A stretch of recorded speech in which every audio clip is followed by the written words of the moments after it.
8 runners for Candice Bass-Robinson at Hollywood Bets Durbanville on Saturday. Candice in the second race, Echo of Life, consistent before winning her latest. Yeah, she just, a little while ago won her maiden in Port Elizabeth. She's had a nice break and I brought her back. She's the type of filly, for me, her work at home is always phenomenal, and she's eaten a lot of our money prior to winning her maiden. So I'm not quite sure what to expect from her. She's working particularly well at home. I brought her here to Durbanville. She put up a good gallop the other day. Might just need a run back a tiny bit, I think.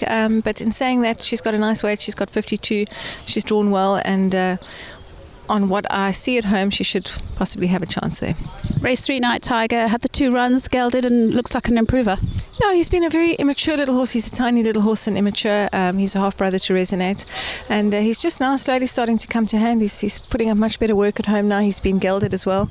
Only thing is that we've drawn 12, so it's not going to be easy for him. I think he's not the kind of horse, I don't think, that can overcome a draw, so we're going to have to take our chances from off the pace. But he has improved at home, and I expect him to run a fair sort of race on Saturday, and if not for that, I think his next start he should be close up. Mar Black is in race 5 now. She runs well fresh, so we should see the best of her on Saturday. Yeah, she does, and also coming off a break, she does like to run fresh. My only concern is the Durbanville 1000 at the moment. They're going, they're like the clappers, and she might be a little bit outpaced, but hopefully she'll be running on. She's doing well at home, and as I say, if they don't run her off her feet and she doesn't find the 1000 too quick here, she should be competitive.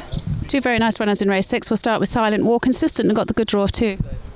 Yes, I've been dying to put this little horse over 2,000 metres. Last week the race unfortunately fell away, so I haven't had that opportunity yet.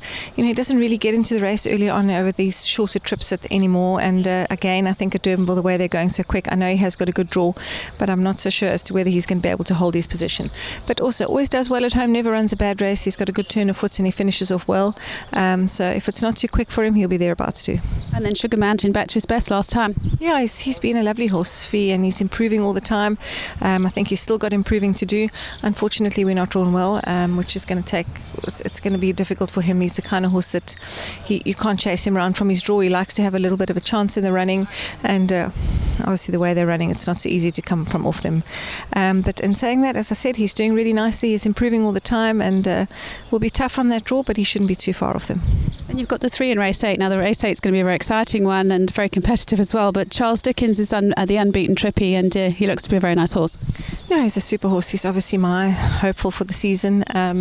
He's shown that he's a top horse, and the feedback that I get from him every day is that why am I even looking at other horses? He just gives you a feeling, I think, as a rider, that he's a super special horse. So he's doing exceptionally well at home. Obviously, he's also coming off a break, so I haven't got him. He's not cherry ripe at the moment. He's got bigger things to fry in the season to come.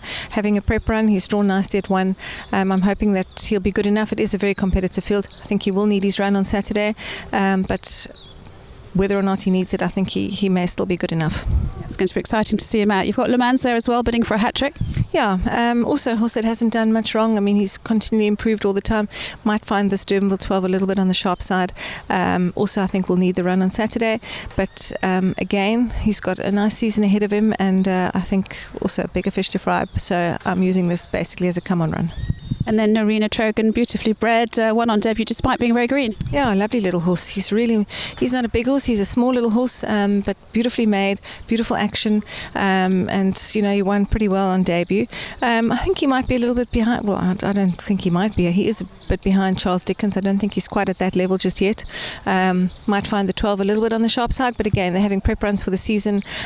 He looks magnificent at the moment. I expect him to run a fair race, but it might just be a little tough for him, his second run back. Could just be an exciting one to follow, though. I think so. I think, as I say, he's got all the right attributes as well as a pedigree to go with it. So I think he's going to be a lovely little horse, and I'm obviously hopeful. I've got a nice string of horses this season, 3-year-olds. So it looks like it's going to be a very tough season. There are a lot of nice 3-year-olds that have come out here, so it should be an exciting season ahead. Best of luck on Saturday. Thanks, Candice. Thank you. Thank you very much to Candice Bass-Robinson. A nice card for Saturday's racing here at Hollywood Bets Durbanville, and of course Heritage Day as well, so it's sure to be a fun day.